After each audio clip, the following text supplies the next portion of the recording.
भीमसेन बोले मेरे तो वैसे ही बदनामी करते लोग, बोलते हैं घर में भोजन बनता है तो आधे में खानदान आधे में भीमसेन। कोई बात नहीं, मुझे तो यही वर देते हो कि खाते पीते सोते हंसते नाचते गाते तुम्हें कभी भूलूं नहीं। दिया।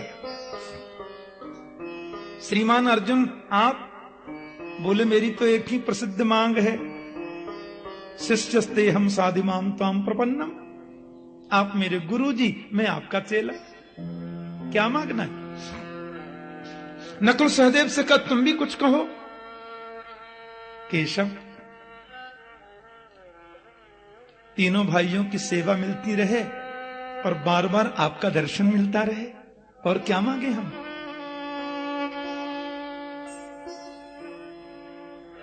द्रौपदी से पूछा देवी आप?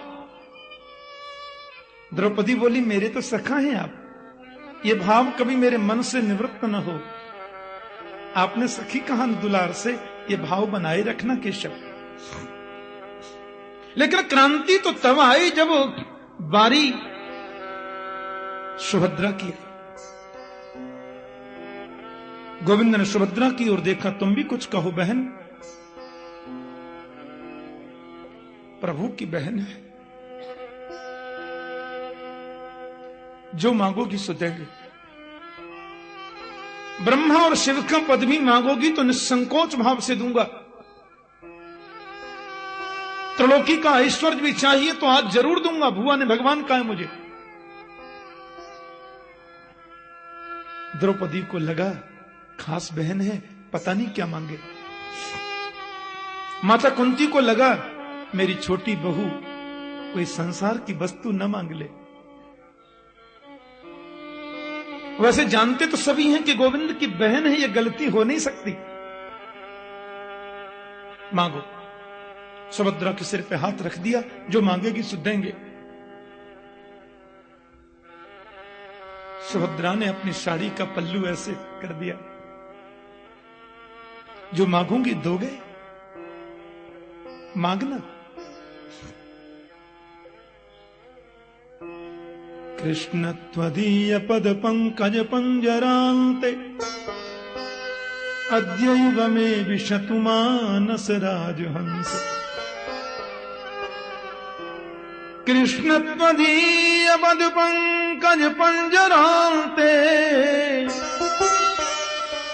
अद्यैव मे विशतु मानस राजहंस।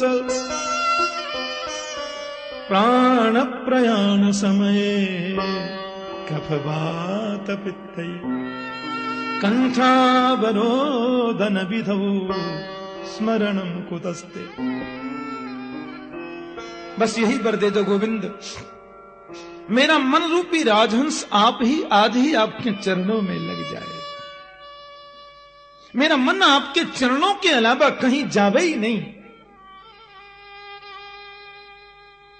क्या कहा? मेरे चरणों की भक्ति ना समझ है। लोगों को जब दिखना बंद हो जाता है, कानों से सुनना बंद हो जाता है, हाथ से माला छूट छूट के गिरने लग जाती है, कमर 3 जगह से टेढ़ी हो जाती है, 32 दांत निकल के बाहर आ जाते हैं, तब लोग मेरी भक्ति करने चलते हैं। तू अभी से इस अवस्था में इस अवस्था में मेरी चरणों की भक्ति मांगती है। बोली प्राण प्रयाण समय कफवात पित्तै। क्योंकि प्राणों के प्रयाण का समय जब आता है गोविंद, कपिल जी कहते हैं कंठे घुर घुरायते। सांख्य में भगवान कपिल उपदेश करते हैं, प्राण प्रयाण समय, प्राणों के प्रयाण का समय जब आता है तो कंठ अवरुद्ध हो जाता है। कंठावरोधन विधौ स्मरणं कुतस्ते। बचपन से अभ्यास न रहा, मन बचपन से तुम्हारे चरणों में न लगा तो बुढ़ापे में क्या खाक लगेगा। इसलिए अद्यैव में विशतु मानस राजहंस, आज ही लग जावे, ऐसा आशीर्वाद दे दो। मृत्यु के समय तुम याद आओगे, इसकी गारंटी क्या है? क्योंकि जन्म जन्म मुनि यतन कराही, अंतराम कहियावत नाही। अंतिम समय तुम्हारी याद आती नहीं गोविंद, भूल जाता है जीव तुम्हें। पता क्या हुआ? सुभद्रा ने जब ये मांगा तो गोविंद उठकर के आए और दौड़कर सुभद्रा को गले से लगा लिया और प्रेम के आंसुओं से सिर को भिगोते हुए पांडवों की ओर देखते हुए सीना तान करके बोले, मेरी बहन है। संसार की वस्तुओं को प्राथमिकता कैसे दे सकती है? मेरा बहुत आशीर्वाद। संसार की वस्तु तो किसी ने मांगी नहीं। किसी ने प्रेम मांगा तो किसी ने भक्ति मांगी, तो किसी ने भजन की शक्ति मांगी, किसी ने सन्मति मांगी, किसी ने भजन और ज्यादा बढ़े मांगा, किसी ने याद बनी रहे मांगा। कुंती बोली, मैं क्या बोलूं केशव? प्रभु ने कहा, कुछ भी बोलो। बुआ, तुम्हें बोलने में देरी होगी पर मैं देने में विलंब नहीं करूंगा, तू बोल तो सही। माता कुंती ने बस हाथ पसार दिए, बोले देना है तो मुझे सिर्फ एक ही वर दे दो केशव, कि विपदः सन्तु न शश्वत तत्र तत्र जगद्गुरो भवतो दर्शनम यत्स्यात् अपुनर्भव दर्शन। कुंती बोली, मेरे जीवन में विपत्ति पर विपत्ति आती रहे, दुख पर दुख आता रहे और मुझे कुछ नहीं चाहिए। एक विपत्ति दूर नहीं हो दूसरी आ जाए, दूसरी दूर नहीं हो तीसरी आ जाए, विपत्ति पर विपत्ति पर विपत्ति आए, ये वर मेरी झोली में दे दो। गोविंद बोले, भुआ क्या मांग रही हो तुम? ये दुख भोगते भोगते तेरा पेट नहीं भरता? जीवन में तुमने कभी सुख पाया है? मुझे एक भी दिन तुम गिना दो भुआ, तो तुमने जीवन में कभी सुख पाया हो? आज फिर दुख, आज फिर तुमने दुख मांग लिया। जरा कुंती के चरित्र पर हम लोग एक नजर डाल करके देखें। जन्म हुआ मथुरा में, महाराज सूरसेन की लाडली बेटी, नाम था प्रथा। लेकिन प्रथा का जन्म हुआ, सूरसेन के परम मित्र आ गए महात्मा कुंती भोज, और वो प्रथा को गोद ले गए। नाम था प्रथा, कुंती भोज ने नाम रख दिया कुंती। बालक ये तो समझता ही है, जन्म मेरा कहीं हुआ, पालन कहीं हो रहा है। तुम्हारा बचपन सुख से नहीं बीता। बड़ी हुई,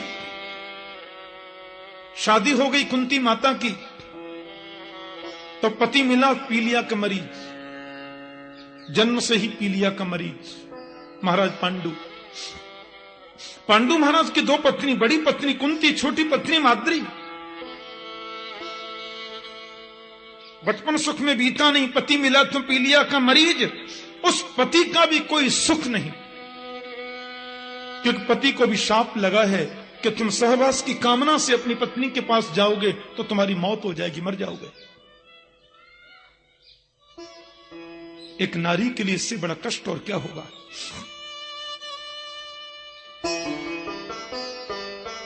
ये तो भला हो बुआ, संत दुर्वासा का जो बचपन में तुम्हें मंत्र देकर गए, उस सदगुरु की कृपा हुई जो तुमने उनकी सेवा की, और वो बोल गए बेटी ये मंत्र रखो, जिस देव को चाहोगी वो आएगा।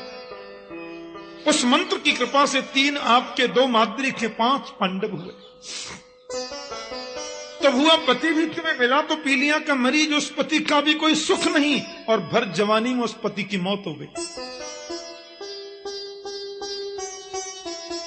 एक दिन वो अपने मन को काबू में न रख सके, महाराज पांडु माद्री की ओर आकृष्ट होकर के चले और माद्री का स्पर्श करते काम भावना से तुरंत मर गए।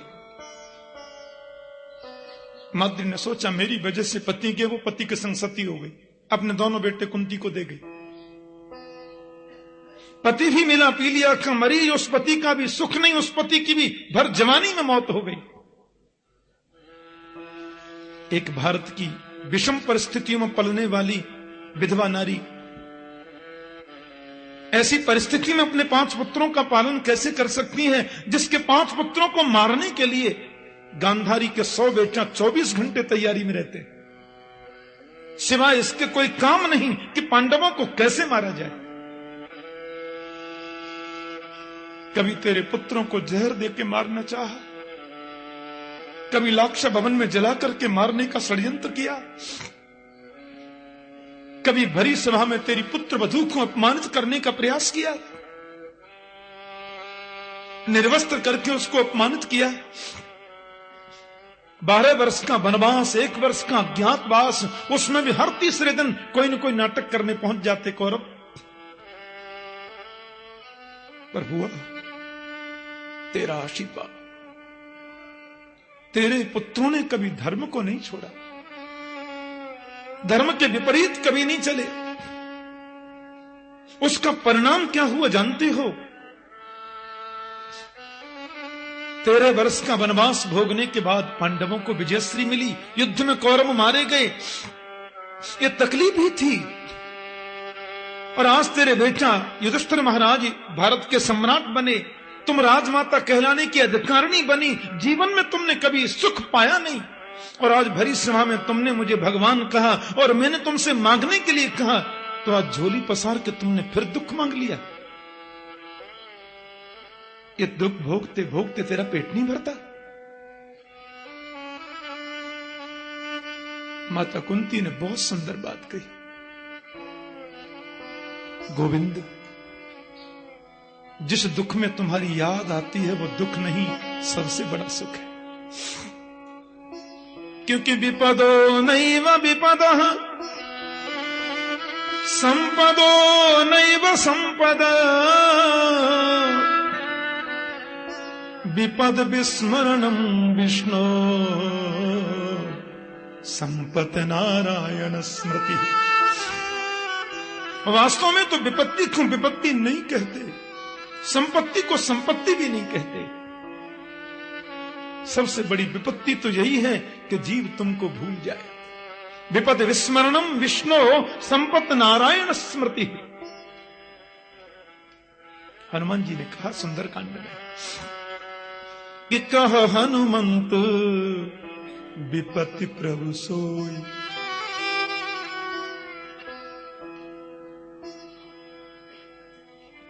जब तब सुमिरन भजन न हो। जीव तुम्हें भूल जाए इससे बड़ी विपत्ति और क्या है, तुम्हारी याद बनी रहे इससे बड़ी संपत्ति और क्या है। केशव मुझे तो केवल विपत्ति दे दे। इन्हीं शब्दों को कबीर अपनी भाषा में कहते हैं कि सुख के माथे सिल पर पत्थर पड़े, सुख के माथे सिल पर जो हरि हृदय से जाए,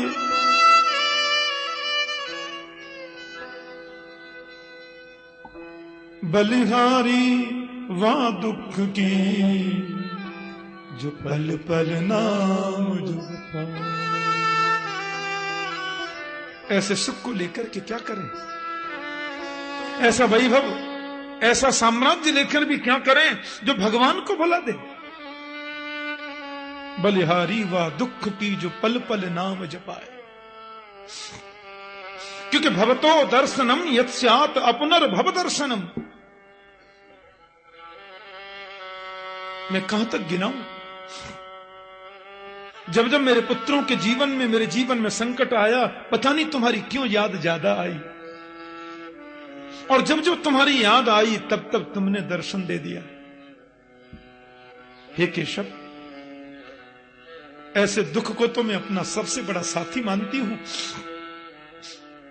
मेरे पुत्र को विष दिया गया, आपने रक्षा की।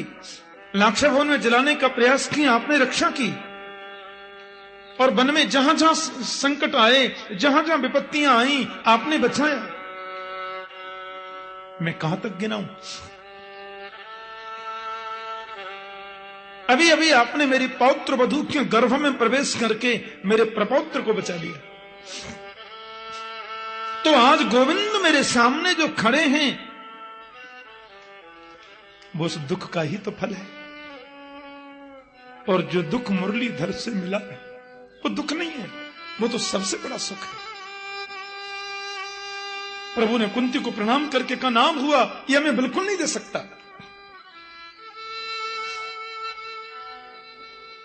बांके बिहारी जी दूर करहु दुख मेरा। बांके बिहारी जी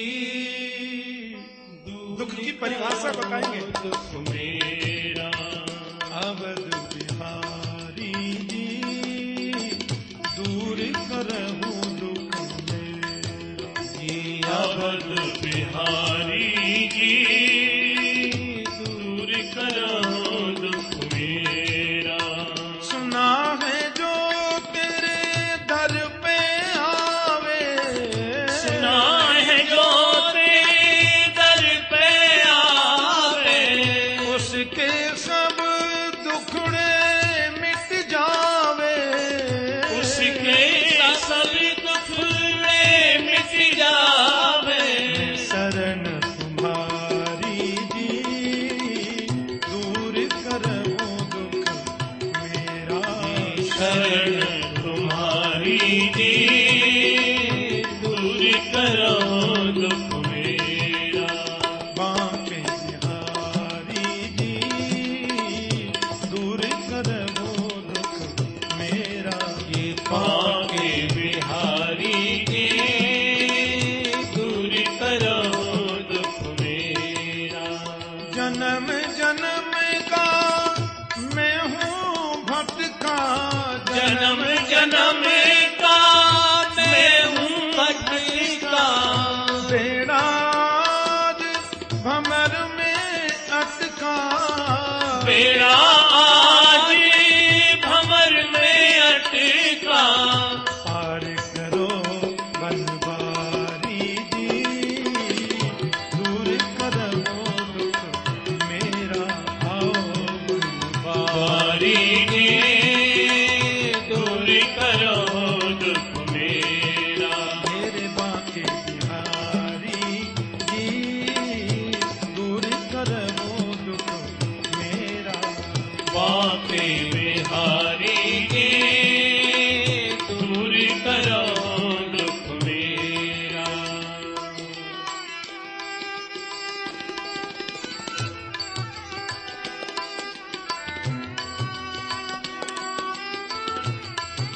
तुम्हारी स्मृति बनी रहे।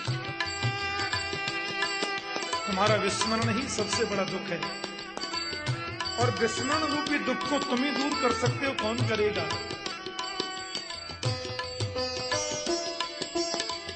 सुंदर भाव है।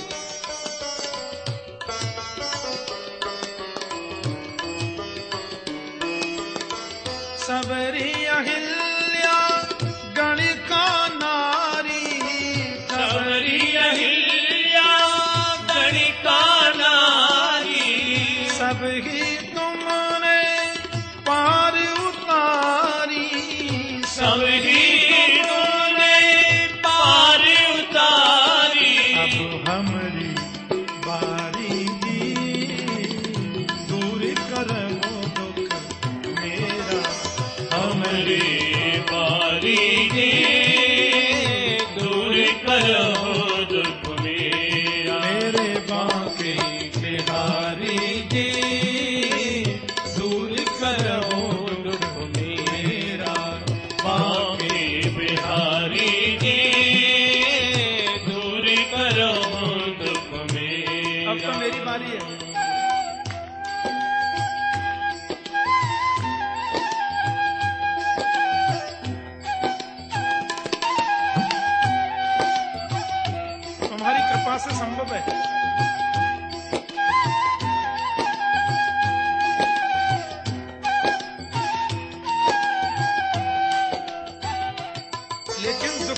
ये तो बताओ। वैभव चाहिए, संपत्ति चाहिए, बोले नहीं ये कोई दुख नहीं है। सबसे बड़ा दुख ही है कि मैं तुम्हें भूल गया हूं। अब इस दुख की निवृत्ति ये है कि अंतिम क्षणों में मुझे आके दर्शन दे देना। भगवान का सुदर्शन चक्र लेके आवे कि धनुष बाण लेके आवे, कौन सी झांकी पसंद है तुम्हें? मोर मुकुट पीतांबर धारी, मोर मुकुट पीतांबर धारी, संग में हो श्री राधिका प्यारी, संग में हो श्री राधिका प्यारी, संग में हो ब्रस भान दुलारी, संग में हो ब्रजभान दुलारी, मोहन गिरवर धारी जी, दूर करो दुख मेरा गिरवर धारी जी, दूर करो दुख मेरा, बांके बिहारी जी, दूर करो दुख मेरा, बांके बिहारी जी, दूर करो दुख मेरा। मेरो है गोपाल मेरो है। दो टूक मना कर दी, बहुत भोग लिया, बहुत हो गया, ये नहीं दो पाऊंगा मैं। कुंती बोली दुख नहीं दे सकते, एक काम तो कर सकते हो। गोविंद बोले क्या? बोले स्नेह पास मिमाम छिंदी, ये जो ममता की डोर बंधी है ना, इसको तोड़ दे गोविंद। इतना तो कर सकते हो। अब मैं बिल्कुल निवृत्त होना चाहती हूं। मैं चाहती हूं कि वृत्तियां संसार में भटकना बंद कर दें और तुम्हारे चरणों से जुड़ जाएं, बस। इसलिए स्नेह पास मिमाम छिंदी। गोविंद बोले वो तो पहले ही टूटी हुई है, उसको मैं क्या तोड़ू? माता कुंती तो महान आत्मा है।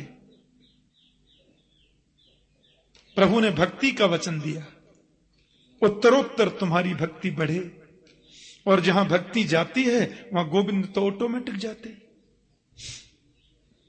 लेकिन कुंती माता को प्रभु समझा करके भोजन आदि से निवृत्त होकर के रात्रि में गोविंद ने देखा कि युधिष्ठिर के कमरे में रोशनी आ रही है। क्या बात है? अच्छा, कृष्ण गोविंद जो हैं वो युधिष्ठिर जी को पिता तुल्य आदर देते हैं। वो हैं भुआ के बेटा, बड़े भाई, लेकिन गोविंद उनको पितृतुल्य आदर देते हैं। युधिष्ठिर जी को बहुत सम्मान देते हैं। भीमसेन से तो कभी कभी विनोद भी कर लेते हैं, अर्जुन से तो बहुत प्यार रखते हैं, और नकुल सहदेव के प्रति वात्सल्य दृष्टि है। लेकिन युधिष्ठिर को तो प्रभु प्रणाम करते हैं। गोविंद आ गए रात के समय युधिष्ठिर के कक्ष में। दादाजी क्या बात है? महाराज, युधिष्ठिर जी आंख बंद करके बैठे और आंखों से आंसू झर रहे हैं। क्यों रो रहे हैं आप? गोविंद में बहुत बड़ा पापी हूं। अरे क्या करना है इस पृथ्वी के टुकड़े का? मेरी इस लोकेशना ने कितना बड़ा अन्याय कर दिया, तुम्हें मालूम है कन्हैया? राज्य पद की इच्छा ने कितना बड़ा अनर्थ कर दिया। लाखों स्त्रियां विधवा हो गईं, हजारों बच्चे अनाथ हो गए, कितने वीर मारे गए बेमौत। ये मेरी वजह से हुआ, क्योंकि मेरे मन में यह इच्छा थी कि मैं भारत का सम्राट बन जाऊं, मैं भारत का राजा बन जाऊं, हस्तिनापुर का अधिकार मुझे मिले। क्या करना इस टुकड़े का?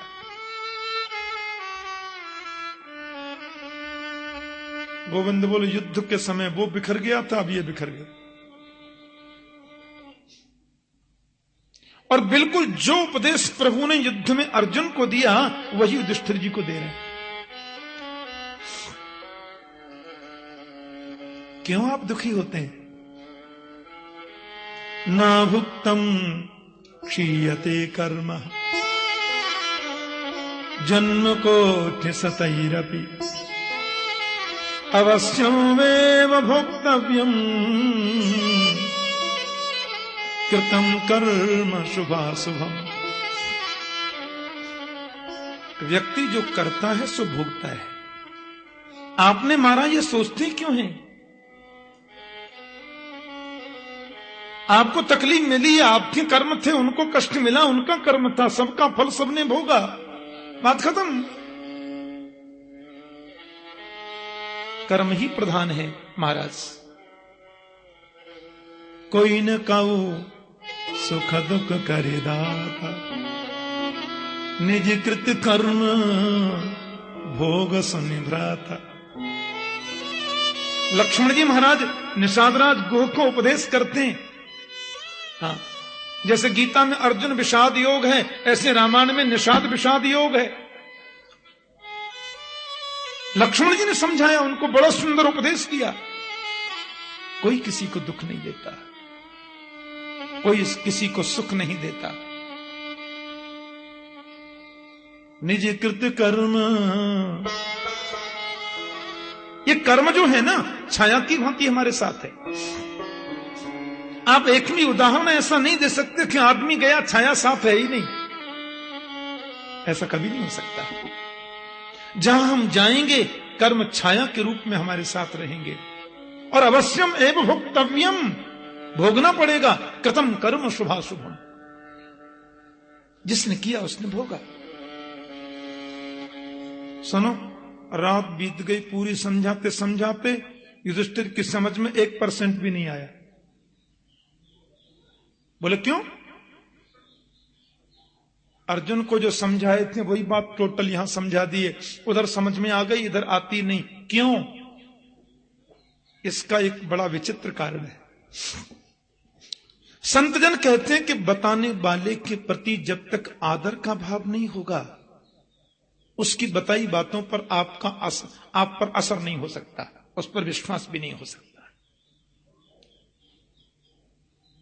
अब बात यह कि अर्जुन जब गीता सुन रहे हैं तो अर्जुन तो स्पष्ट बोलते हैं, शिष्यस्तेहम साधिमाम ताम प्रपन्नम।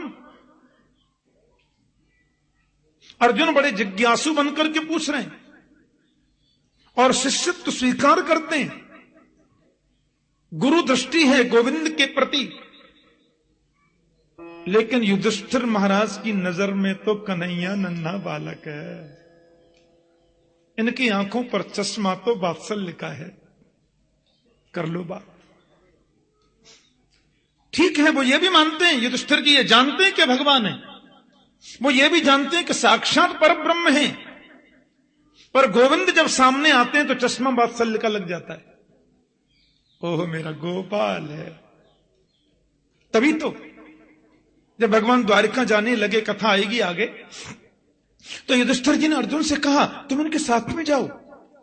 जब भगवान विजय दिलाकर जा रहे थे भीष्म पितामह के उपदेश के बाद, बोले अर्जुन तुम इनके साथ में जाओ। अर्जुन बोले क्यों?